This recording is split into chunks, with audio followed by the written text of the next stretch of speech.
Bantu podcast tukomyewo leero wiki eno tubadde mu Thanksgiving wiki eyo mwenna mwebale kuyita mu lunaku. Thanksgiving wetuuka eba esigadde ennaku ntono nnyo okutuuka ku Christmas ne holidays endala wakati wamu n'omwaka okubanga guggwako.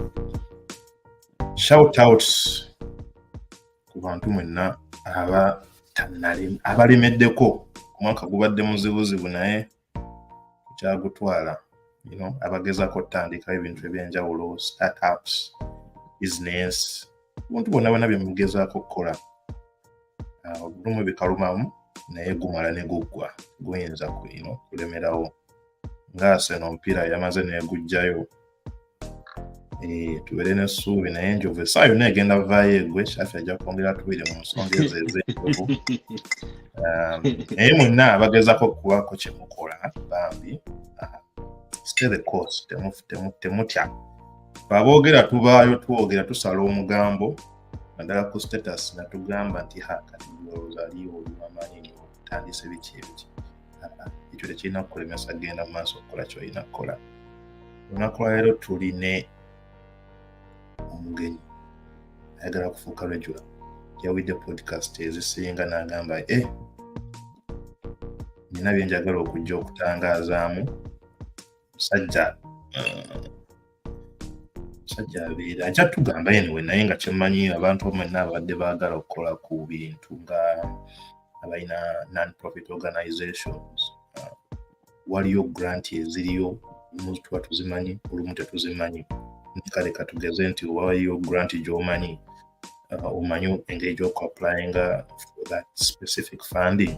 Musajja ono ajja kutuyitiramu mu nsonga ezo ayongere n'okutuwabulamuko. Naddamu episode eyasembayo yagamba waliwo ekibuuzo kye njagala okujja okuddamu specifically kikwata ku geographical map n'engeri ebintu gye mwabyogeramu. Ye Ssaalongo. Oli otya Ssaalongo Fahad? Ndi gye nditsebo introduction eyo ebadde nsufu. Amannya n'eddoboozi Fahad Mubiro, mpangaalira Seattle, Washington. Naye specifically ekitundu kye ndimu bakiyita Renton. Naye nga podcast yammwe mbadde ngifollowinga for quite some time. Episode eyasembayo yanyumira nnyo. Nali ngiwuliriza, waliwo ensonga gye mwakoonako eyali eya kijja kitya nti nno bwe baba bagamba abantu ffenna tuva from one point of origin, kijja kitya nti nno abazungu abali like so far miles away from us baatuka batya kale okukola okubeera nga we bafaanana, oba like kale kijja kitya kuba it seems like we are very far away from Africa naye ng'ate skin color yaabwe eri different, ate nga otunira ebintu bya science bagamba mbu nno ffenna tuva ku gundi like the same point of origin. Bagamba omuntu yatandikira Africa, so ekyo kiva ku ki? Nzijukira waliwo mmwe yali yakikonako ku podcast neŋŋamba Julius yali yabuuza Shafi nti we mugamba nti abaddugavu bali mu buli continent, nti bo abazungu bo baavaawa oba bo baatuukayo batya. So ekyo wekiviira gundi ensi we yali etandika kyali kitole kimu kiramba, like nga onaalaba jigsaw puzzle nga buli paati efitinga mu ginnaayo. Waliwo map mbadde ngiweerezaawo Umar, osobola gisharing abantu bagirabe. Onyonnyola ginoonya map eyo gy'ompeereza. It's called the Panthalassa. Has many names, abamu bagiyita Pangaea. Naye nga basically Africa, that's just a simple representation. Eyinza obba nga teri so accurate naye alisted jayo ekifaananyi kye tuba twogerako. Olaba nti every single part of the world was fitting into each other. Nti olaba South America esobola okugatta wamu ne Africa ne North America, Europe, Eurasia, zonna zaali kintu kimu. But with time gundi because of tectonic movements in fault lines in the stand kugenda nga zimenyeka nolaba kati nga buli kitole kigenda kyekutulako ne kigenda different sides, right? So theory y'abantu mu science right now kyegamba nti buli omu ya originatinga mu Africa, oba muzungu oba muddugavu oba kibona ba originatinga mu Africa ne bagenda nga basettlinga in different parts of the world, and over time ezo gundi ne zigenda nga zeekutula naye nga naye nga bagamba buli omu the point of origin is the same, oba muzungu oba ki. Naye kati abana science bo kyebatugamba nti the reason lwaki abantu abamu kale bafaanana differently because like nga bwe mwakyogerako ba mutation nti nno gyagenze weather ekoze bweti na reacting a skin color ye nekyuka oba n'abeera nga ali so hairy or something like that, yeah. Naye nga kyava ku ekyo kinali njagala okutangazaamu okusinziira ku podcast eyawedde. Okay, weebale kututangazaamu. Siyato katusubire mulungi. Siyato mulungi, just enkuba nga bulijjo ffe tusalako. Yeah. Mwesiimye abafuna ku kakuba. Kyafi. Bandisebo. Weekend egenze etya? Weekend ebadde nnungi, ebadde 4-day weekend okuva ku Lwokuna, Lwakutaano, Lwamukaaga, leero Sunday. Amina. Era mubiri gufunyeeko akalembekereza tuva ku mirimu gye tuba tukola daily. Ate enkya tuddeyo tutandike tufune akawogo naye nga bwogambye enjovu munaye enjovu yali teyagala kuddayo waggulu, yali eyagala ereka abantu bagikuumire, naye ate abantu be yali eyagala bagikuumire beebuzaabuza baagala kuvaayo. So netugamba tugende kale we tulina okubeera for now. Naye nga tujja baleka baddeyo, naye nga at the end of the day what will matter is the last points. We tujja okulabira ani atwala ekintu. So twazeeyo. Amina. Muzeeyo waggulu babagobeera babateeke ku pressure. Naye njagala wano okuwa credit Man United. Musajja Ten Hag alayika yazzeeyo n'asoma ebitabo. Nsamba gye basabye balere badde 15 points in the last 6 games. Bagambye ina 15 points in the last 6 games, I think. Aina points nyingi. I think in the last 6 games yakaluzingamu points 3 zokka. Aina record nnungi nnyo mu Premier League. For some reason yazze n'asoma ebitabo, naye omwana gannakyoyo is something to watch. Is special. Kubanga it has to be the best goal of the year. Goal nnungi nnyo. It has to be the goal of the year. Kiri kitya? Tewali abamati mulira mutakati. Basanyufu nnyo. Weekend ebadde nnungi. Nze sigiina mbuzibwa ate kwegamba ewedde na bulungi kubanga bweggwanga tuwininze ne 3-0. Teriyo kirabo kisinga ekyo.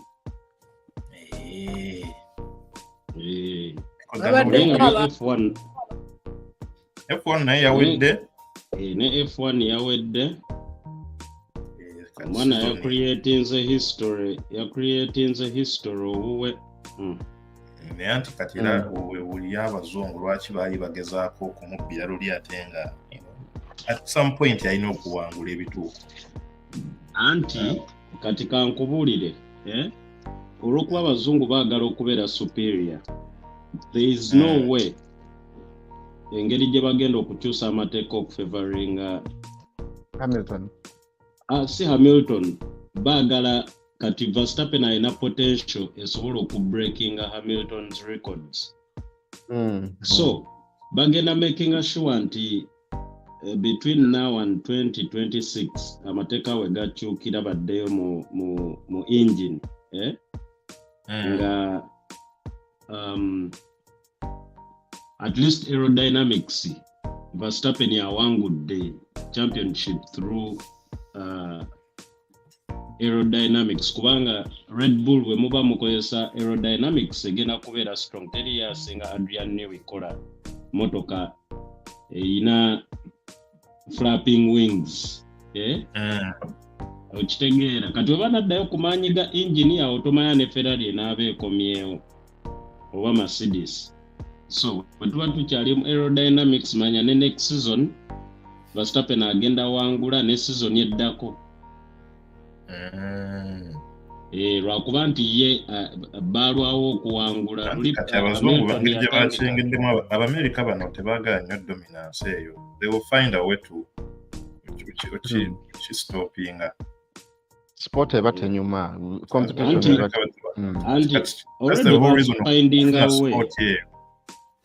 already ba finding a way kati cost cap eyo yagenda bakyayiga buyizi kati bamanya ngeri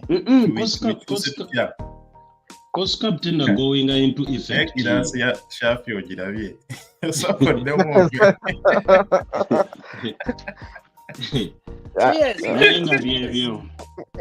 glass inga nene okay weekend bwetu bwe yagenze kati no season endoze bayakusa kuchamukamuko kusanyuka wina ekintu kyoyogeddeko olwine neerabira point embadde njagala okukola shafi kyabadde ayogera about eugenics kitegeeza study of how to arrange reproduction within a human population to increase the occurrence of heritable characteristics and bagala creating a super race something like that gyolyo kyogeddeko awo neerabidde how to connected ne shafi emabegako yakyogerako n'agamba nti back then waliwo abantu abaali ba giants shafi yakyogerako nti waliwo race eyo yali ey'aba giants kugamba abazungu bagirina nejja neefuga n'otugamba oba babulawo bubuzi baali baani abo ababulawo bubuzi gaali maje sooka ove ku bachwezi it was a European army okay kakati ekyo nali njogedde ku the Romans how they appeared to be strong ne bajja ne batandika okukola annexations and they almost ruled the whole world okay but Romans never Greeks they were following nali nkigattira kubeera nti baali following the gods whom they called the gods were the Magini. For me I call them Magini, for the other people call them spirits or demons, right?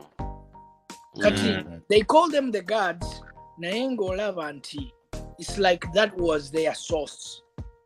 Naye the gods, what they call the gods, existed on earth before human beings. Kati wojja n'ogattamu ne stories za Bible, Qurani, zitugamba aneno Bible batugamba ezo amajini galina we gagombera omuntu human abakazi baba human beings. We babegomba they had kids with them. Otunulya mu Greek mythology they tell you they were demigods. Demigods be baana abazaalibwa nga bazaalibwa omuntu ne other special entities. Okitegeera? So those people have to have a line of lineage. Okitegeera?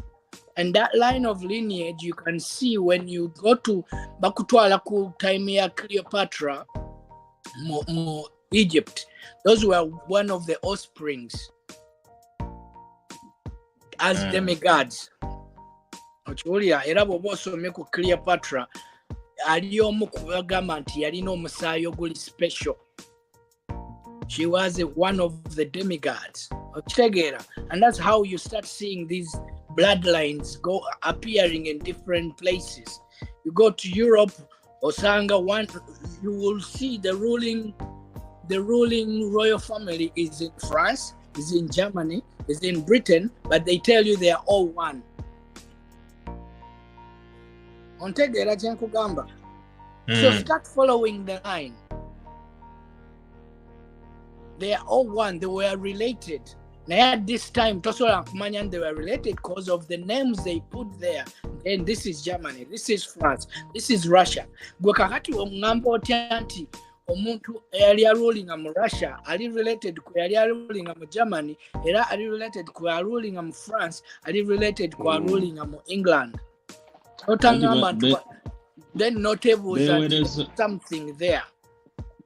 Beweresangayo let's say oba cousin betanga ba first cousin mbusimanyi King wono mutabani we yawasa first cousin we King we France. So we were related. So bloodline ye tolera mu kifo kimu. Era balinga bewasamu nga bo. Era kyovola waliwo n'endwadde ze bakugamba nti endwadde ezo zibalimu because bali bewasangamu ate nga they are related. Endwadde ezo ziri genetic. Kitegeera. So what happened there? Today tetusobola kiraba nga bwekyali before. Because before bakikolanga kyere, today tebakikola nnyo. Tojja nnyo kulaba nti mu royal family Bungereza bawasiza omuntu royal family France. Tokyakiraba because they finished doing what they were doing in the beginning. Their blood is everywhere now. So is that why be backing up nti oba waliwo olutalo kati of France agenda kuddukira England oba US? Do you think that could be one of the reasons? Nenga shaft onaddamu kibuuzo ekyo. Kibuuzo ki? Omusajja ono kyagezaako okubuuza. Omusajja ono ngeri gyali guest leero tutera nnyo okubaawo ne ka session cafe ak'okubuuza omuntu what inspires them, like the kind of movies they watch. Asotuwa movie nga bbiri oba oba ssatu oba emu ye gy'alaba atubire n'ensonga lwaki movie eyo discussion. In one of the movies that intrigues me a lot, Jensiba ndowooza Kenya yali Inception. Oba mwali mugirabyeko Inception gundi Leonardo DiCaprio. Yeah. Man, mweyo movie 2010. Yeah, mweyo movie basically bakola concept nti omuntu asobola okuplantinga idea in your head naye nga tomanyi idea weeviiridde oba kitegeera nosanga like a certain group of people nga bali so balina hard beliefs on any ideology gye balowoozaamu. Oyinza okugamba nti nambenga nga onalabo baba Democrat ne ba Republican ng'osanga omuntu nga Democrat tosobola kukola ki tosobola kumukyusa naye nga wotula wansi n'ogezaako kureasoninga naye n'omubuuza like eyo idea job defending ennyo, is it really your idea or someone made you believe eyo idea eyo? So mweyo movie they tried to break it down kale byalimu ebya fiction naye nze kyendowooza nti nga mwali mugamba nti ebintu bino tubiraba mu movies naye how do they play out in the real world today? Oba kitegeera with social media like omuntu nolaba video then nolaba engeri how do you react to certain things that you see online? Waliwo story ya breaking oba yali ya Cambridge Analytica or something like that. Waliwo organizations mu nsi playing kind of like influencer basobola okujja mu kitundu kangeze bazenge Kenya oba Uganda mugenda mu kalulu ne batandika okudampinga videos ku social media nga just muziraba ku Facebook biki wagira ono towagira ono biki, and before you know it like a movement netandika okukola ki okubaawo naye omuntu n'abeeri n'ajja nga adefendinga an idea so much to the extent muna agenda kutta omunayuganda munne oba agenda kutta omufirika munne nga yalowooza it's his own idea but like before nga tonaba kubeera so strong mu beliefs zo weebuuze the things that I think about so strongly chivawa chovalaba podcast ya mwenze yanyumidde nnyo cause mubuuza thought provoking questions omuntu adda agezeeko okwerowoolezayo ng'omuntu nti bino ebintu bye ndowoozaako bivaawa oba kitegeera. It's good to question. So Inception is one of my biggest movies eyo ate nagiraba agenda agirabe. Then endala yali ki Remnant. Movies at the DiCaprio is in Remnant, yeah. You see Marvel movie? No. I don't think it's a Marvel. See a Marvel. The Remnant. Yeah. Just you get a survival instincts. Never kwata umalero never kusula mu jango. Nga toyina kintu kyonna to fend for yourself ogenda vayo otya. All you have is your brain. Oyina bwongo obwo na bukujjukujju bwo ogenda kusurvive otya mu wilderness. Okitegeera. So ekyo nno kyogerako tojjukira bano abaana abaagwa mu jango mu Amazon. Gwe oli kwoyo ow'omujjango waliwo oli ennyonyi eyagwa ku oba yali mountain ki n'abeerayo for like oba yabeerayo ebbanga ddene kubanga yatuuka n'alya munne yafeedinga ku flesh ya munne omulala eyali afudde okusurvivinga. Kati bino byaliwo I think this year. Leslie Jacob 13 bali mu plane crash. Ne mama waabwe yafa, but the older kid yalabira bano abalala banne baganda ba babiri babiri basatu for a period of it was a long time. Ne batuuka n'abalabira paka on a rescue, but for a long time. Kyaliwo guno mwaka, I'm sure I heard about that story, Amazon jungle, plane crash. So, yalya mama we okusurvive. No, that is different from what Joel is talking about. Oli mama we plane crash, mama we mama wababana n'afiirawo, kids, the older kid yalabira bano abalala abato. But think about it, mu Amazon jungle omanye ebintu ebiri mu misota biki, the most poisonous and most dangerous jungle. The plants is it was like 3 weeks probably nga bali they got help. I think abali abaganda abala bato myaka 5 myaka 4. Omukulu I think yali was 13 years. Yeah, he was 13. He was a teen.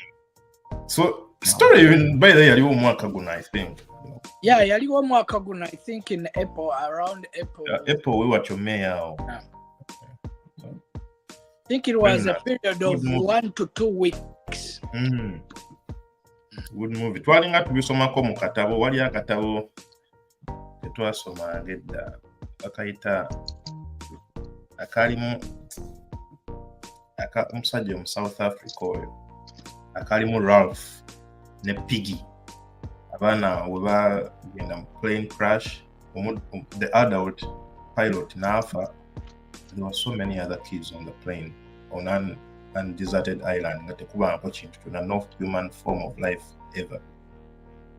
Naye abaana babeerako, then they learned embeera z'abantu abakulu.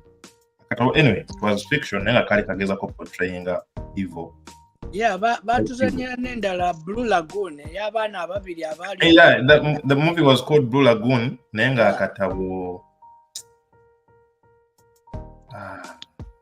those two kids ended up even having kids together. Abali abaluganda balenzi babakulira ku island eyo. No, they started having sex and procreating too. Nayenze nina ekibuuzo kyenjagala. Lord of the Flies ubakaita. Lord of the Flies. Oh, Lord of the Flies. Yeah, so. Nze nina ekibuuzo kyenjagala okubabuuza. nti sagala abantu bakirabe ng'ekiri controversial oba omanya abantu ebintu by'eddiini n'obulamu bwa bulijjo buli muntu ebintu abipasivinga bubwe. So ensi gye yava abamu bagigeraageranya ku nzikiriza oba Bible. Okitegeera Bible ziina ensi gye yasibuka oba gyetandikira, ne science akulaga nti ensi eyina gye yatandikira ate nga tebikwataganirako ddala. How did that come into play? Era nga wogambye buli kimu kiva ku nzikiriza. Mu Buganda tujja kugamba ensi etandikira waliwo we bakwataganira, amadiini waliwo we gakwataganira at least, naye nze ngamba science n'amadiini ate byo tebiina meeting point. Science nze nkigamba bwe nti ekintu erinadde nkirowoozako just this week. Science ye propaganda w'abana abazungu gwe batuwa, ye batuwandikidde to believing it. Of course waliyo ebintu ebituufu bye batuwa nti they will do waliyo ebiri factual nga you can't dismiss it, naye ate bingi batukwekeddemu. Okitegeera kati omwo batu kubanga they came with a lot of knowledge. Kati just last week watugamba nti gwe weebuuze nti bajja batya ne bafuna method the MC squared over equals to this chava from where chava MC squared era ne bamu believing from there ne ba creating that study ne tutandiko Pythagoras theory bichi tino weebuuza nti bo baali bakitegedde batya. Yes, we can study it and prove it's true. Naye nga from the first time okulowooza okuba kufuna batya okubi special. Anti kati nange era nja kubuuza, waliwo bajjajja abagaba eddagala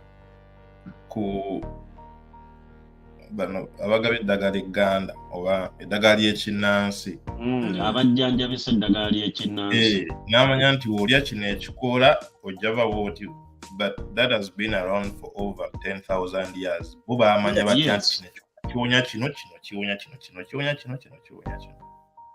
Mulimu abaafa. Simanyi nange. Kubanga there's a lot of disconnect. Ku nseno gye yajjamu. Science naye waatyo mulimu omuntu ajja okujja akole ekintu agambe nti eno ye formula ya kino ate ng'egenda beera. Yes. No, about the people that made calculations that took the first man on the moon. Because you know how we know how the moon is structured. The moon is going around the earth. The earth is going around the sun. So okuva ku wano we tuli and you drive straight or fly straight in any rocket gy'oba okozesa, oyinza osanga nga guyiseewo because it's also going around the earth. So making sure until no bwenva wano ku Sunday sawa 6 p.m. I'm going to use less fuel. After 3 days, I should be able to enter the moon's axis in an orbit insertion. Like olimo gravity ya mwezi, it should pull you down easy. Nayo kukola calculation nomanya nti no, this is the time gyenina ogenda, because omwezi olumu gugenda, olumu half moon, olumu full moon, olumu tukulaba. But knowing and calculating that nga tewaliyo yali agenzeeyo, same thing oba olina nawe okwebuuza nti bo bakifuna batya abakikola. But when they explain to you, ogenda olaba nti ate nga kyangu nnyo.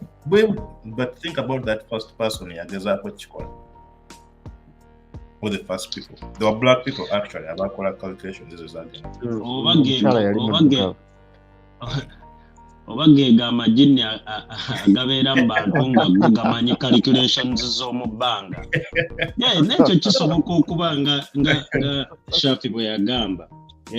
Like kubanga omuntu ava like from nowhere nafuna those calculations ojjukira the first computers mu America baali bantu bebayitanga computers abakolanga calculations ezo ku bantu abalinga bagenda ku mwezi abantu balinga bayita computers yes there were people nga bebayita computers nga bebakola calculations ezo okitegeera so yinza okwesanga nga Shafi bwe yagambye nti like tetumanya but some people are like demigods over they are gods. So ojja kwawukana naffe Fahad kiki mbadde njagala kukotoka kwogera ku wano kyagambye not quite demigods only do that ne human beings balina power like there are some people who get the ability to receive knowledge from the other side. Kitegeera waliwo omuntu kati nga ba mediums babayita ba mediums abo abasobola okulaba through the other veil kuba kati tulina veil ebikka entities ezo zetutalaba okitegeera naye waliwo abantu abalinga bali gifted nga bo veil tebakolako nga bo bafuna ngera ajja kugamba nti nze njogera ne ancestor wo otuddawo Joey otuddawo najja ng'onyumya naye n'akugamba nti yajjawo bwati ne bwati akutudde bwati akugambye bwati ne bwati naye ng'ebintu byakugamba oddala obimanyi byakubaako nga teri ngeri yonna gye yali yakola ki gye abimanyi naye nga yabeera asobola okulaba that other entity era kyova olaba muva bano abantu abamu reading palms muva ba foretellers okitegeera kakati there are some people who get that ability to communicate with these spirits. These people abatusomesa physics metaphysics banji bayina ndowooza ne theory esobola okubreakinga that veil ne bafuna more knowledge than we get. Okitegeera kati waliwo abakifuna naturally naye kiteeka okuba nga waliyo another physical way that you can do it noba nga osobola okutappinga into that knowledge. Era kyova olaba abantu abasoma metaphysics n'abasoma ezo study eziri extra abasoma eby'olwengula there is a lot they get that we don't do kubanga era bw'ogamba nti waliwo knowledge gye bafunanga there is no way omuntu just ali today normal being nti ya coming up atya ne device ye ng'essimu natandika okupanga kyuma ku kyuma kibamu n'afuna eddoboozi n'afuna ki oba okitegeera. So bino ebintu ebimu kyova olaba abantu abamu baba equatinga to aliens cause some of their heads era bw'oba otunuulidde siga nti bazungu bali smarter oba bali clever oba bali more knowledgeable okusinga abaddugavu naye in some ways they do not add up. Things do not add up. Olabira ddala nga there are things that they've achieved on a faster pace naye nga ffe abaddugavu yes tubaddewo like there are things that you didn't even think about. Yes wali abaddugavu nabo abakifuna ne bajja nakyo naye babazikiza mangu era bo tebatera na ku monitorizing or whatever they came up with. Fahad yeah gundi nze wegenda okwawukanirako nammwe gundi science sigama muno like ekintu bweba bagenda ki-inventinga tekitegeeza muno there comes a point in time nga abantu babadde tebakikkiriza oba okitegeera nga onatunuulira nti back then waliwo abantu abamu abaali balowooza mbuno the world is shaped around the body of Jesus oba okitegeera nga noogeza n'ovaayo n'ogamba ng'owakanako eyo that train of thought bakusiba ne batta ne family eyo yonna oba okitegeera kati abana bana science ne bajjanga buli omu alina theory ye nojja n'ogyogera bwaba bagikkiriza nga bagikkiriza bwaba tebagikkiriza that's something else but science ye engeri gyakola it's also try and error nti omuntu agenda kugezaako okujja okukola ekintu wekiba kikutteeyo then it becomes the new norm oba kitegeera theory naye nga atandikiza ku theory kati example kigenza okuwa kuba akafaananyi kangeza omuntu ayasooka okukamente oba kitegeera okunywa amata g'ente yali akola kinente oba kitegeera naye agenda amata n'agajjayo n'aganywa n'alaba muno kati ali fine then it becomes a norm naye nga at the point of ekirowoozo wekimujjira sigamba muno naye aba amanyi oba muno mugezi nnyo so tewaliwo njawulo wakati wa muddugavu naki na mweru just balina exposure neneko okusinga ku yaffe naye with social media and everything many other black inventors are coming up especially mu Nigeria wali sajja abayayeyaye abagezigezi bangi bali awo bayitirivu and they're coming up they're doing things actually kutuna inventer wano ku podcast sawa eno no musajja ono Fahad you're one of the people abalina mwakola gundi kyeyo yo waliwo endala something to do with I think malaria waliwo malaria just bakyali bange bebakikola naye nga tukola nabo balina application esobola okukebera oba omuntu alina malaria oba nedda naye nga tebakufumise nga bakozesa ki light detection omusaayi gw'omuntu alina malaria gwawukana ne ku musaayi gw'omuntu atalina malaria wo shining a light into it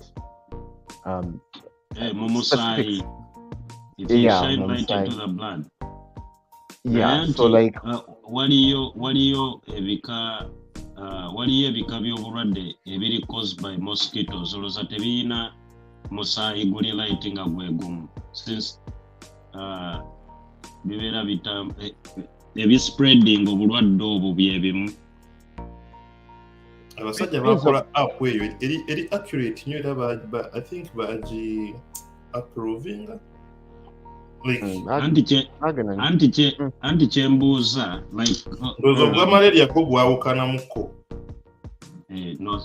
anyway gulabika gwawukana mosquito is just a transmitting of transmittings kyembadde ngenda okugamba nti otunuulira parameters nyingi era nabo we baali batandika application eyo sigamba muno buli kimu baali bakimanyi naye ogenda n'ogezaako kino n'olaba kino kinaakola oba kino tekinaakola so naye ng'otunuulira kale kati omuntu alina malaria ali different atya n'omuntu atalina malaria oba kitegeera n'otunuulira parameters ki symptoms kizayina then n'otandikirawo n'ogamba kati symptom ki gyenyinza okwekwatako ne ngamba muno eno gye ngenda okukola ki okunoonyerezaako it just so happened buno bo kye baali balowoozaako is like nyinza atya okukebera omuntu oba alina malaria naye nga simufumise gundi baali makerere baali makerere kati balinga baflashinga batya oba tebalinga tebadrawinga blood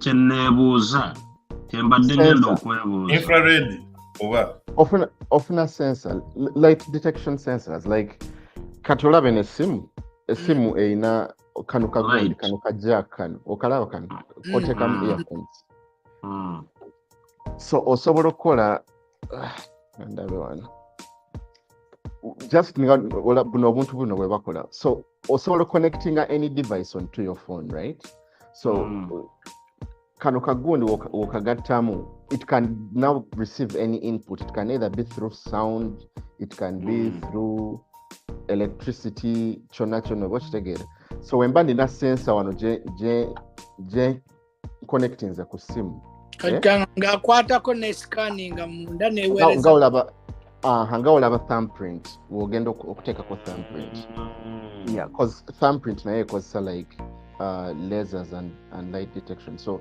ebesobola okushining a light, then you begin assessing images ezo zoba ofunye nti no kati image y'omuntu alina omusaayi ogwa malaria efaanana etya ne image y'omuntu atalina malaria efaanana etya. That was a sonogram, I think.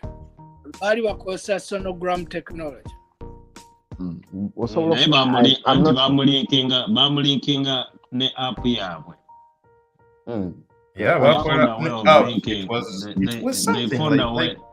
So what they did, maybe bakwata technology oyo ne bamulinkinga ne app yaabwe. Kati app yaabwe gye bakodingiramu ebyo n'ebyo finding out. Sensor yo kyekola eba egenda kutwala picking information. It can be in terms of either sound, sonograms, it can be sound, it can be light. Kati notunulira light variations ezo nti omuntu alina omusaayi gwa malaria was shining in torch light efaanana etya oba okitegeera wolaba nga waliwo spike wano gwegamba okay kitegeeza baawukana in this way no decoding data oyo biki naye nga science just what wali it's try and error ogezaako kino paka wokikola wokigguka ate katutandisa okulaba abavubuka bangi like mu Africa nabo bavaayo nga bagezaako bino ebintu. But when you think about it, malaria tulumidde ebbanga ddene nnyo mu Africa awo, si Uganda yokka.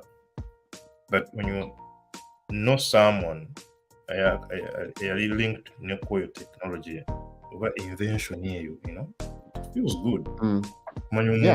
It's just recently abantu bonna tebakirowoozaako naye oyo omuntu omu oba babiri oba basatu oba bakigezaako ne bakikola and it's now working.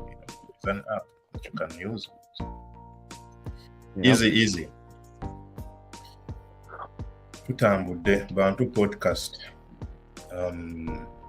40 minutes zaakayitawo. Weekend vibes tugenda mpola tuli ku Apple Podcast, Google Podcast, Spotify ne ku YouTube kati atandise oteekayoko bu clips waffe wano mpola alabye sharing. Our aim is to make it as beneficial as much as possible. Oba ina information gy'oyagala sharing abeera nga Fahad reach out mugambe naye there is something we talked about nange nakyo njagala sharinga kyendowooza nti no kijja kuyamba oba kugattako ku community. Iwe gye tunyumyamu buyumya erinywa byakwetegeka osobola okwetegeka which is okay, especially if topic gy'ogenda okwogerako katugeza oyagala kwogera maybe real estate oba life insurance oba kuddayo ku ssomero okuyamba abantu kuddayo ku ssomero osobola okukola ka research akatonotono nojja n'okatuwa mpola nga wetunyumyamu nga tutambuza podcast mpola naye n'abawuliriza mwebale nnyo. Very soon tugenda kufunawo obulabo obutonotono t-shirts and caps and sweatshirts. Tugenda owa abantu, there are some people who have been very consistent awuliriza n'abatulaba that deserve to be given back something because tetubasasula tetwalaba bulabi and never sharing. So that's one way of us saying thank you to the listeners and viewers. Shafi. Anisa. Obadde okyatunyonnyola luli basajja bankubira amasimu ne baŋŋamba Shafi ennaku zino akkiriza mu alien. Si alien skin naye other forms of life, unidentified flying objects, UFOs. Ebigambo bino they are human made. Ebigambo bye tukozesa byebiwaawaza ebigambo ebimu ne bibitwala nti or feeling out of this world or feeling like you're saying something crazy. Hati wayogeddeko inako kyobadde mentionings about Africans bafunanga batya amalagala aga Chiganda or traditional doctors. So these people I've read another book by this guy. What's his name? So John yali ayogera ku shamanic doctors yaziri mu South America abakola malagalaga ayahuasca, which is they are hallucinogen drugs. Zibanga brew. Ayahuasca is like ringa brew. Because it's roots never formed by these different things, and people get hallucinations, and after these hallucinations, people really change. They become better people. They're shamans. Yeah, they're shamanic doctors. They're shamanic doctors. Hallucinations. So, what how ayahuasca work? Ayahuasca, waliwo nezi mushrooms zebanywa, waliwo ne waliwo nda bagita, waliwo je bayita ayahuasca endala bagita. God, ekigambo kimbuze naye. Anyways, what these drugs do, in fact, they've been proven because in LSD effect. What these drugs do, zikyusa DNA y'omuntu. But I mean, some of them go through like gruesome effects. Some people really struggle, but at the end of it all, people change, and many people have proven healings and depression, PTSD. Many people from America, because in America, ayahuasca is illegal, so it's not accepted yet. So people travel, they go to Amazon forest, they go to South America, in Peru, and they look for the shamanic doctors and they treat them. And these treatments really heal. No, wano kuba bichaliko big pharma. Bichaliko big pharma. These treatments heal people. But I mean, here they've started more science world. They've accepted or call more research on LSD. LSD is the most of the mushrooms. Mushrooms. The singers is called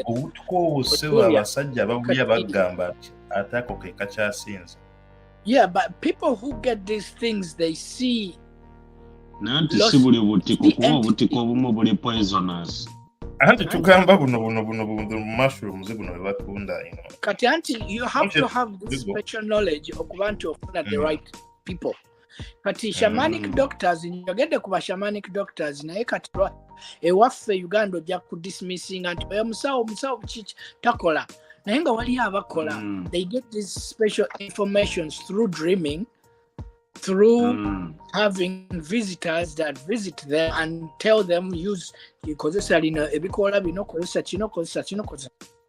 kino. So there is a lot of knowledge out there that we don't know. Era nga tugendera ku what is only in the books naye nga abantu abatusooka tebalina bitabo. Omuganda bakozesanga nnyo ebigambo obujjajja baalinga spirits zajjanga ne ziwa messages to those people they've picked, special people they've picked in a family to live on teaching whatever they teach. The same thing abazungu bakiyita shamanic doctors, ewaffe tubayita basawo abaganda. So marijuana, medical marijuana, like 10, 20 years ago, 30 years ago, it was illegal. Right now, there is a list of, in that also not cut off on a prescription and then you get healed from medical marijuana. Yeah. Katinaka katuko nawe buli bu mushrooms obulwako kati bano abasajja abatera okuva Kenya batera okukozesa. Yeah, no. Addicts. Balina empekes eza LSD. kati omusajja ya discovering double helix mu science. He first took LSD. He took LSD n'ayitako ne bimukuba bwe yazuukuka n'agamba nti aloose ng'alaba na discovery. Yes, n'akomawo era neeyita neebeera nga ntuufu ya provingibwa double helix eya DNA. Musomeko, he first took LSD.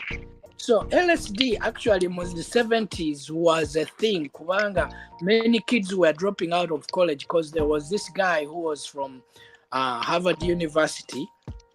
He started telling people to drop out, tap out, and I think he was using the word drop out, tap out, and check in.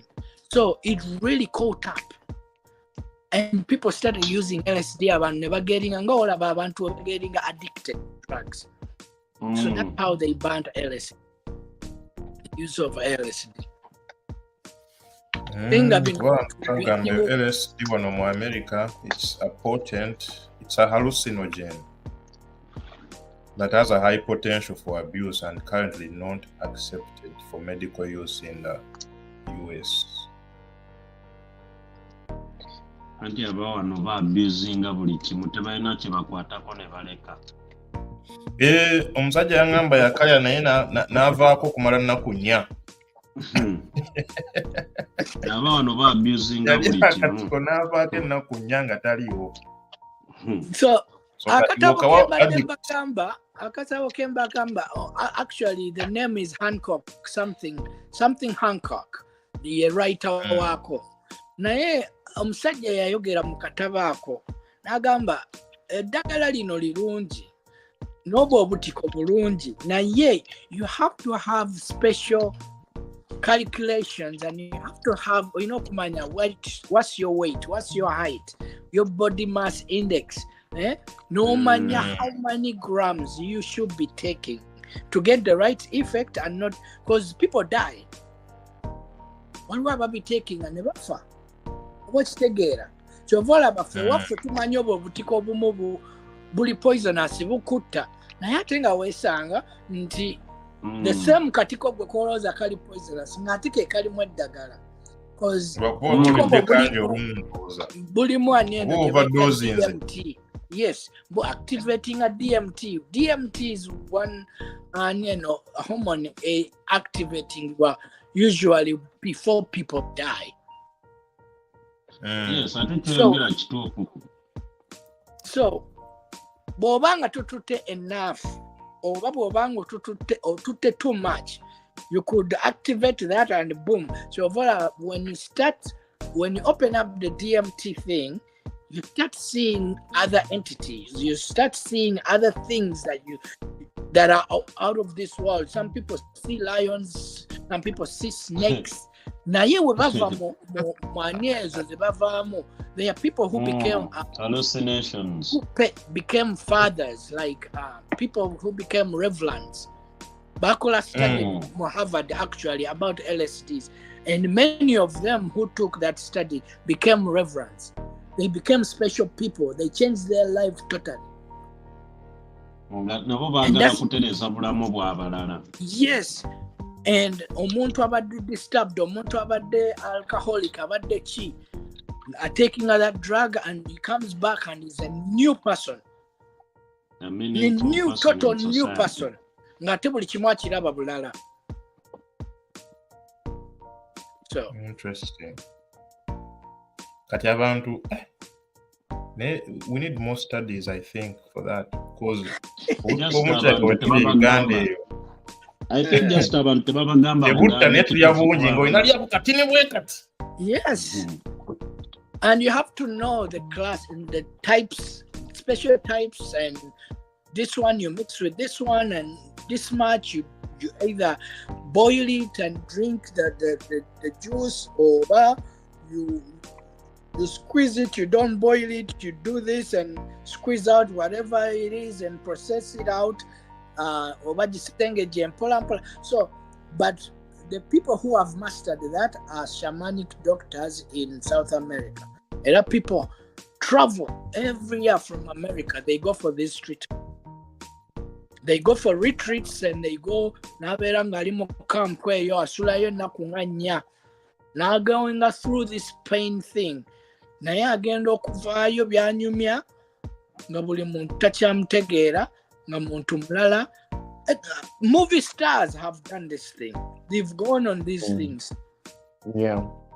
So abanga ava mu boot camp ate nga ne mu Africa bawe nasoma akatabo kano omusajja Hancock yakawandiika yagenda akola trips buli ewaali ba shamanic doctors abaali bakola ekintu ekyo.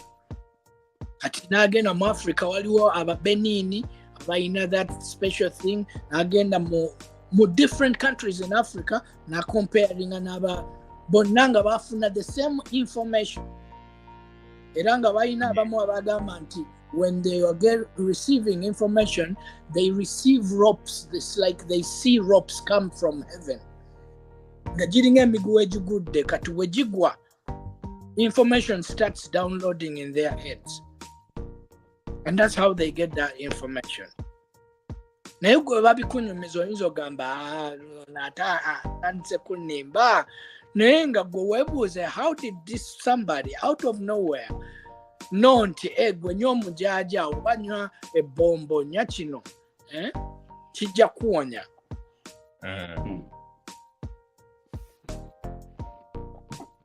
Obulamu buli interesting baba. Byebyo tunateeroweza essaawa nnamba leero kuzze nga waliwo alina ayagala okubaako kyayongerako leero. Kyenaadde njagala okwogerako maybe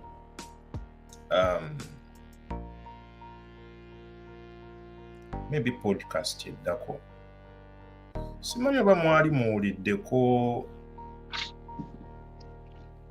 waliyo omukyala gwe bayita Dorothy Idi. Dorothy Idi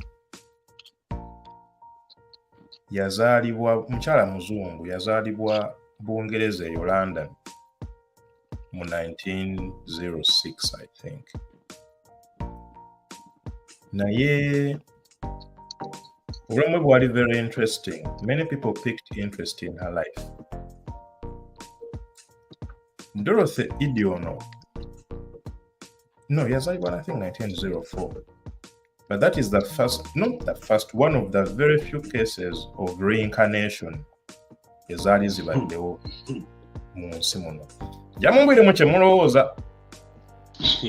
Dorothy Idi olunaku lumu aba azannya n'agwa kuva ku madaala waggulu, n'agwa wansi n'akubawo omutwe. Bazadde be ne batya ne bajja ne bakebera nga teyeenyeenya, tatambula, takola ki. Omusawo wagenda okujja n'amugamba she's dead. N'akola test zonna of course tebaabanga ebiseera nti bino bagenda declaringa death mu ddwaliro. Dokita ng'asobola okujjaawo naye n'akula n'agamba omwana mufu. Bwe yaddayo mu ddwaliro okuleeta death certificate biki byonna paperwork, agenda okukomawo okugamba omuzadde w'omwana, agenda olira waggulu mu kisenge ky'omwana waliyo omuntu ayogera azannya biki. Kati muzadde w'omwana bagenda okuggulawo nga basanga byali azannya, gubadde batadde ku kitanda presumed dead. Bagenda kumuziika biki naye nga basanga azannya. After a few hours nga omusawo akomye okuleeta death certificate ye. Kakati omwana ono yatandika kuba n'ebirooto ebyenjawulo, ng'alaba nightmares biki, nga yeekanga nnyo. Era nga maama we buli kaseera amubuuza naye kinga ofuna nnyo ebirooto bino ebyentiisa, ng'omwana agamba I want to go home. Kati maama we nga amubuuza gw'omuyiwa, n'agamba nange simanyi, but all I know is I want to go home. Kati after that accident omwana atandika okwogera ne very heavy accent, foreign accent, jukira baali bazungu Bangereza. Tomwana tantukoga ne accent eri foreign eringa y'Abawarabu eringa ekitegeera. So ayina emyaka enaawo. Bazadde be one of the days ne bagamba tugende ku museum, British Museum of Science. Without anything, bagenze kulambula, baabula ofuna babysitter, ne bagamba naye tugende naye. Kati jjukira abaana ebyo ebintu bya museum tebibanyumira. Yagenda atandika kuzannya nga ne yeebowa. Naye baba natera ovaayo n'ayingira mu one of the departments, waliwo room emu yali awo museum, British Museum, nga mulimu Egyptian gods and mummies. Omwana n'abeera so very shocked, n'agamba kati n'atandika okugenda ng'abyetooloola byonna one after the other. Kati waliwo kye yatuukako n'agamba maama, n'atunula mu museum ng'abantu bonna bambadde engatto, n'agamba why are you putting on shoes in the presence of gods? This is a holy place. Naye bali mu British Museum nno. Abazadde be ne bagamba omwana abadde atyo. They were dazzled by the artifacts. Bazadde be ne bagamba. Kati muzadde taata n'agamba omwana ono kamugwire akatabo because kino kyamunyumira nnyo, n'agamba namugwire akatabo something to do with the Egyptian, it's not the Egyptian book of the day, it's something to do with the ancient gods aba Egypt n'engeri gye bawandiikamu erinnya ndyerabidde alphabet yabwe engeri gye bagiyita.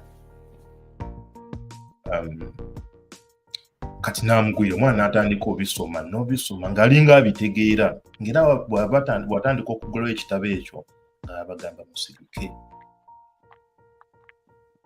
Nga bamubuuza olukiki ng'agamba I'm trying to remember where I come from. N'abisoma n'abitegeera. Imagine a 4-year-old n'asoma n'ategeera alphabet yonna n'atandika n'okukola sentences. Nkyerabidde engeri gye bakiyita oba nkyerabidde, but naye ng'abitegeera ye. Kati mu katabo ako mwalimu article, one of the articles, I think it was the temple of Seti mu kibuga bakita Abydos. Omwana n'atunira ekifaananyi ekyo n'agamba muzadde we ne bamubuuza what do you see there, why do you like that picture so much? N'atunira maama we n'aseka n'agamba that is my home. Ne beewuunya era n'ababuuza ebifaananyi ebirala byali kidiridde nga jjukira pyramids, the things around the pyramids awo mu Egypt tewali kyali miti, tewali kintu kyonna. N'ababuuza what happened to all the green, the grass, the trees, ki ekyabaawo wano? Naye nabo tebalina answer. It's a 4-year-old. This is a true story. Jerry, Dorothy Eddy, anybody can look it up. Kakati bwe baamutwala Egypt eyo to get to know more, because yabagambye this is home. Bwe bagendeyo mu city of Abydos, yasobola okugenda mu temples ezisinga n'annyonnyola, because kiringa kutwala mu room naye nga room togibeerangamuko, not even a room, like a big house, naye ng'omanyi buli kisenge we kiri, omanyi buli kimu we kiri for a 4 or 5-year-old person. Ne bajjako amataala gonna tewali kye baali bakozesa, n'abe sobola okubi explain nga this is room, eno room bweti, no bweti, exit eri wano. Kati ekyasinga obeewuunyisa we yabagamba on the southeast corner of this temple waliwo oluggi. There is a cave, but it is very buried, like maybe 10-20 feet. Ekintu kye yabagamba nga bwe yakibagamba bwe baalima, they dug up the ground nga weebiri, ng'oluggi we luli ne cave. Bingi nnyo bya over 55 facts she got right for a 5-year-old girl. Storage eri entuufu. That is one of the stories about reincarnation. Omuntu azaalibwa atya n'akoma mu mubiri gw'omuntu omulala n'annyonnyola ebintu bino with pinpoint accuracy. ati nze go okiyita reincarnation nze nja kugamba eyo spirit yamuyingiramu eri eyalivinga before kubanga omubiri gwaffe gusobola okuyingirwamu amagini gasobola okugakozesa era ne gakutekinga over ne gabanga gakututa omubiri gwo. So oyo mwana yayingirwamu spirit eyo ne takinga over. It could be nti ddala Dorothy yali afudde ye spirit ye yali amovinze over. Naye spirit yasobola controlling omubiri gwo kuba nti takinga over nekomawo in time again ne living again oba okitegeera naye nga you can see nti era okulaba nti it wasn't a regular spirit yali spirit ezitwalibwa nti zaali demigods ezaliwo before okitegeera it's a special spirit that took over kusobola controlling that body kubanga just a regular human being ain't not funa that acceptance okuba nti taking over another person's body. So story ya Dorothy idi eyo nagamba ne omanyi naye nga sibikkiriza nnyo nze ati another story yali ya 4-year-old boy eyakuba cockpit y'ennyonyi fighter jet from memory naneminga parts zonna eza cockpit ya fighter jet tode bamugamba kugamba beewunya nnyo n'abagamba I was a fighter pilot. I died in the World War II. His story, I think that's the most famous story about. Guy Bamita James Leniger, something like yes, that. Yes, Leniger. Yeah. Uyu. Yewunye sense yonna. For a 4-year-old okuba cockpit ennyonyi n'ogitegeera and you can explain everything. Yeah. Mumbwire kyemulowooza. Maybe tunaatandikirawo ku podcast endaleddako. But these are things that olumu tubibuusa amaaso naye nga batera okugamba nti everybody usually has that ability lwakuba you have a very short window between maybe 3 years and 5 years bw'otakikozesa bwe kitajja then ebino ebyensi ebirala the new world experience erases such memories naye nga I think most people tuyinza obasanga kati sajja nga Joero nga yalinga obanga yali Amini naye Amini yafa bamaze okuzaala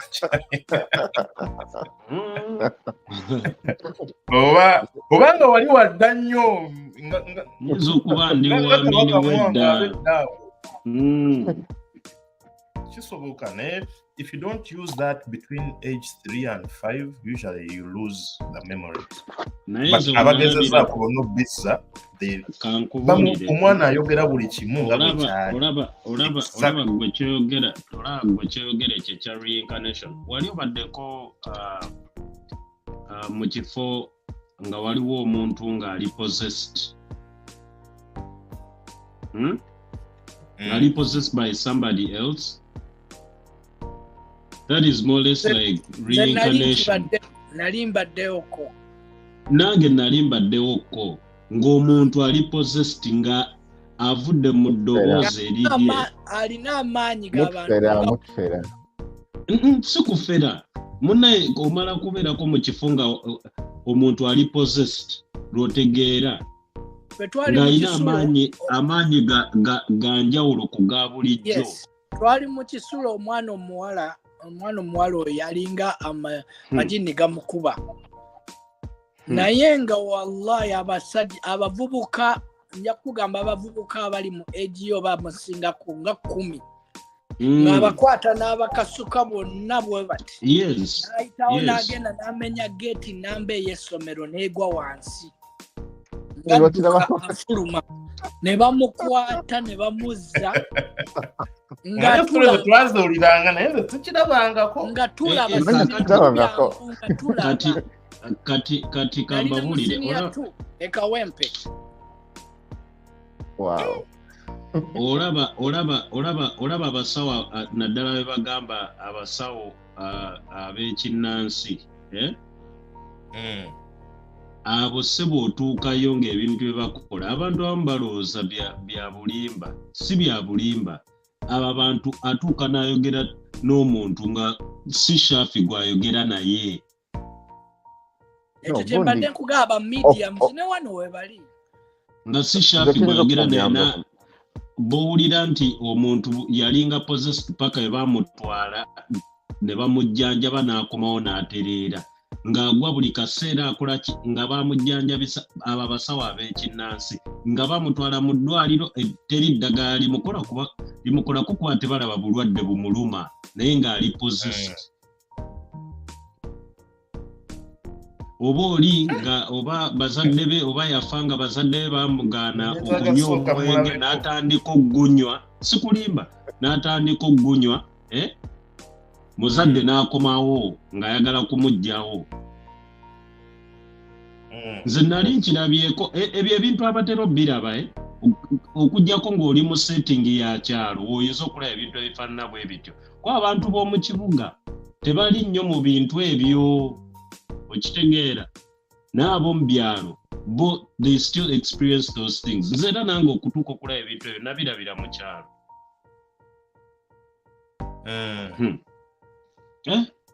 So nze era kiyinza kuwakanya reincarnation. Joel asanyusiza nze kyenyuza kugamba ekisokera ddala gundi kumala oyogedde ku gundi kwebyo ebintu bya reincarnation stories always ziri like in human history. Soyo gundi James yekka waliwo abantu abalala Shanti Devi, waliwo abalala the Pollock twins, Ian Stevenson, Brady Murphy, Cameron McConley. Kwegamba stories zo ziwera where such instances have been. Kale nga abantu balinga abakyogerako examples ezo zonna zoyogeddeko naye I think it's coincidence that endowooza engeri gyenyinza explaining nti kale kyabaawo naye there is no evidence eraga mbu nno oyo omuntu yabadde oba yabadde mufu n'agira kiyinza okubeera nga just coincidence naye theory yo gye ndowooza eyinza okubeera a little bit closer to that. Amajini go those exist. Quran eyogera ku majini. Amajini go they exist among us. Era jini lisobola okupossessinga omuntu oba kitegeera n'ayogera byaba ayogedde. The black magic does exist. I've never seen anything like that. I don't know anything about it. Nayenga it does exist like kumaze ndi musiramu yabagamba like tobisemberera naye eri abantu ababipracticinga n'agamba muno ageze n'afunayo results abafunyeyo whatever the case. But I don't think reincarnation exists. Obusiramu tebukikkiririzaamu. I don't believe it. Ne science yekenyini doesn't support the evidence. Bagamba mbu the way they explain it bagamba it's maybe coincidence. Sigamba mbu no but there's no existing proof eraga mbu oyo omuntu yabadde muntu katata akomyewo alinga kapa oba omuntu mulala afudde akomyewo ng'ali nte. Nze nkuwadde example yenyini. You Google Dorothy Eddy and see her stories about that. Everything she said Bino si byadda nnyo. 1904 it was very recent. Mwebiri research madde mbirawa 1950s. Lwakuba kati ne mu Uganda olumu tuba nabyo naye nga there's no one to document it. Tiyagenda kuwayo story bujulizi jiwa coverage. Yeah, but it's just ekintu ekyo omwana omuto okunyonyola bwe kimu ekintu kyayitalabangako. I would agree with intersense akyagambye mbu erinza obba jini nga jini lyapossesses omuntu oba kitegeera ne limwogeza liba bimwogeza. So amajini gabeera ne information go gabeera ne information era wegaba gagala okutuusa anything. Amajini is a demon. Ne gakola ki ne gakutekinga over kakati naddala abazungu cause for them balinga ekyo ekintu ky'amajini nga they dismiss it totally. Abazungu, so they just take that to be omwana atandika okwogera n'abeera nga amajini gamulabikira mu nju aga he has imaginary friends. So ng'omwana amajini gamusumbuwa buli kaseera asiiba nago ne banyumya naye bo bakitwala nti he's at the age now he has imaginary friends. Awaka waliwo amajini they just dismiss it. Watch together. So kati amajini gasobola okuba mu muntu ne gamubeeramu waliwo agali peaceful waliwo agatali peaceful. Watch together. So amajini demons. Those are the spirits that lived before human beings. Katonda ngatana era those are the spirits ezali mu Atlantis. Jebagamba the lost city of Atlantis. The lost city of Atlantis. Yes. Era I have this belief the alien thing. Ntisimani aliens bichi. There were no aliens. There were jinns. They lived on Earth and they spilled blood. They were fighting. They're still even fighting now. The only thing obusira mbutugamba nti Katonda yatuuka ekiseera nasawo veil nga human beings cannot see. Yeah. Regular person you cannot come and see it right there. Okujjako nga kikulabikidde. Okitegeera. Kati some people have that special ability to see them, and some people it happens once in a while, okay? And some people baina if zebakola ne basummoninga. No butabo je buli abazungu nga bakugamba you can go through this mantra and you summon this kind of jinn, you summon this kind of jinn, you summon JBD. Together. So kakati amajini ago they exist. Na kakati we are sharing the plateau. We share the same earth. The same realm, yeah. The only thing ti osobola okubanga obeera nalyo lisula mu nnyumba lyo naye nga lirungi terina kibi. Kati once in a while ojja kuba oloota olirabe. Nze nali nebaseeko I personally sirimba walai. Nali nebaseeko nali mbeera mu one bedroom awe Ruban. That was between 2011, 2012. Nendota ndaba ndi mbuliri bwange naye ndaba ntunula. Kati nga bonozuka nenzuka nga ndaba mu maaso kuba mu maaso ga waliwo eddinisa. Kati nga ndaba mu maaso awo waliwo ekintu nga kiddugavu nga bw'olaba omuntu. Naye nga muddugavu naye nga asitamye like atudde yefunyizaamu like what? Kati nze ndi kubuliri era saakitukawo nimugamba kati nga ndowooza ndoota naye nga ndaba siroota kuba ntunula environment y'obuliri bwange. Fahadi alaba onyumya firimu. Wallahi billahi. Sokoleke wamubuuza ki? Sasa yali ku LSD, yali ava kulya ka LSD kirayika. This is the thing. Sinywangako ku mwenge, sikozesa biragala. Kitamiiza. Sinywa bitamiiza. Ni musajja musiraamu era abamanyi. Naye mazima nabubuuza okola kyawo. Kati kyesitajjukira oba yali mukazi oba yali musajja. Naye nga muddugavu nga omanyi ekizikiza. Nga bw'omutunuulira alina ebyoya ebiri black byonna nga bimukavarinze. Kati ne mubuuza okola kyawo mbu tubeera wano. Mugamba mbeera wano nze abeera wano ogamba otya tubeera wano okola kyawo. Nga tubeera mu Luganda. Nga tubeera mu Luganda. Yes. Nali mubuuza mu Luganda like jjukira nali neebase naye nga ndi mu kiro ndaba nga abadde aloota naye ate kati ndaba oli mweyo between REM sleep ne sleep endala gye naye kati ndaba ntunula kuba nali ku buliri bwange bwenti. Kati kuba ku side yange ya right waliwo eddinisa kati ng'atudde wansi ku kisenge yeesigamye eddinisa eryo. Ne mubuuza okola ki wano? Bwe kuŋŋamba nti tubeera wano nti n'abaana bange mubeera wano nno kati muveewo kuba nze sibaagalawo.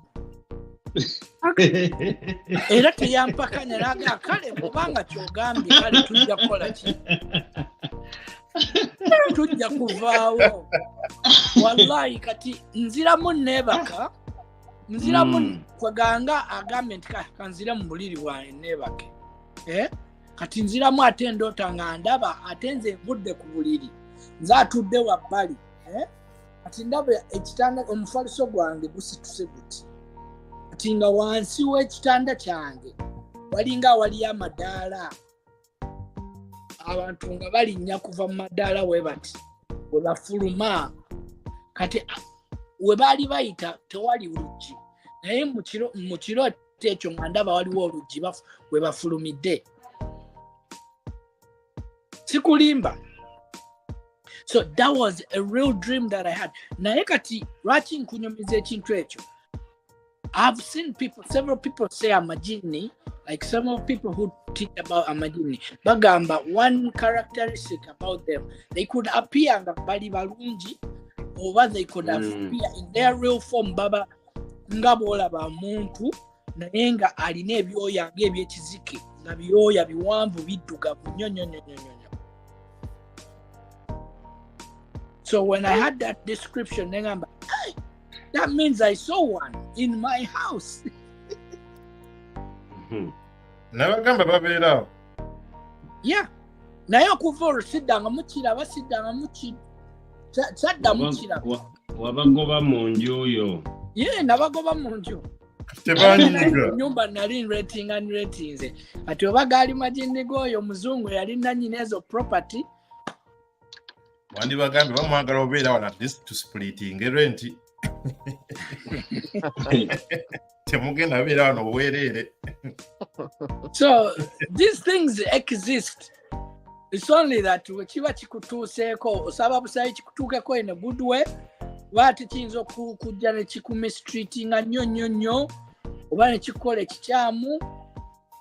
But the thing is, one thing I know about amajini, obanga your spirit is high, ngoli mugumu, they cannot affect you. But if you are in a low kugamba chovera attacking nyaba kazi, oli low emotions, oli weak, they can misuse you.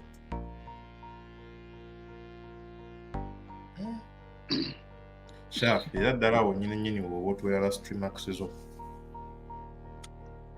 Streamax zange nange mbagala nnyo era mwongera okubeera nti mutuwakinga ebintu bingi tulina bingi mujja kwewuunya mujja kuwulira ebintu kye mutawulirangako oba bye muwuliddeko naye ate tuwelcaminga nnyo ebibuuzo byammwe nammwe byennyini bye mu experiencinzeko. You can comment naddala kati tuli ku YouTube, you can go and watch and comment. Mwebale nnyo tumitinga oluddako. Joel. Nze nsanyusa nnyo okuwuliza ku Ssaalongo.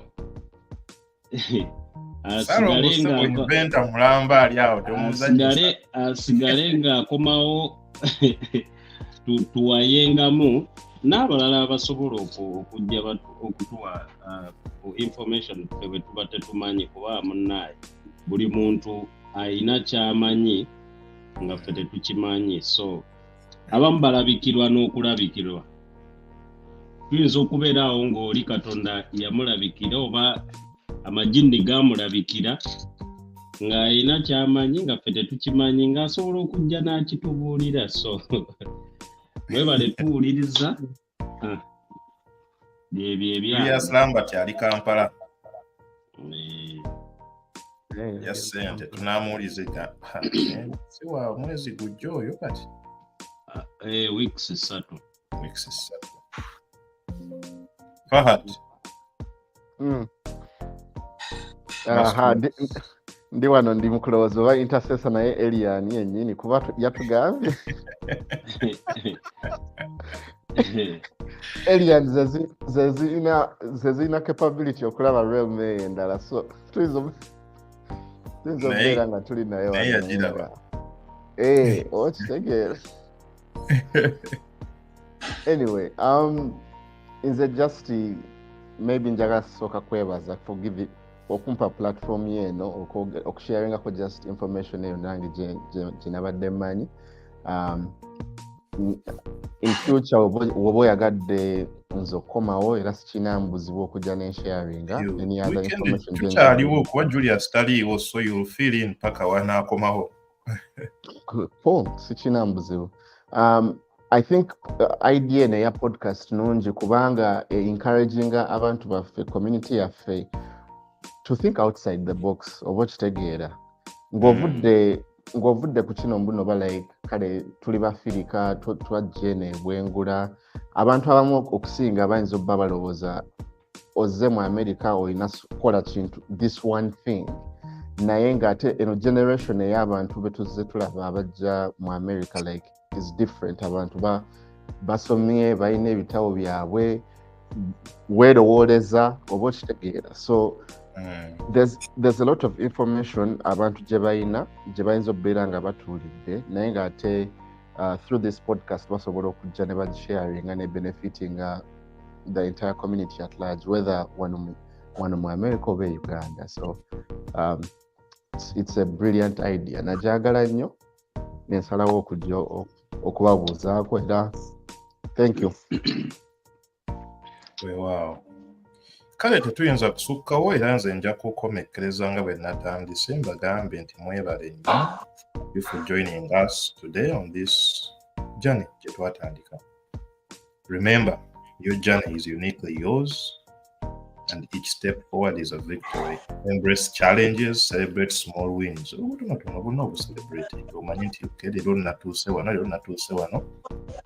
And keep moving towards your goals. Your potential is limitless. And you have the power to create the life that you envision. Umar. Nekirala bwe baba bayinayo like topic gye baagala twogereko naye basobola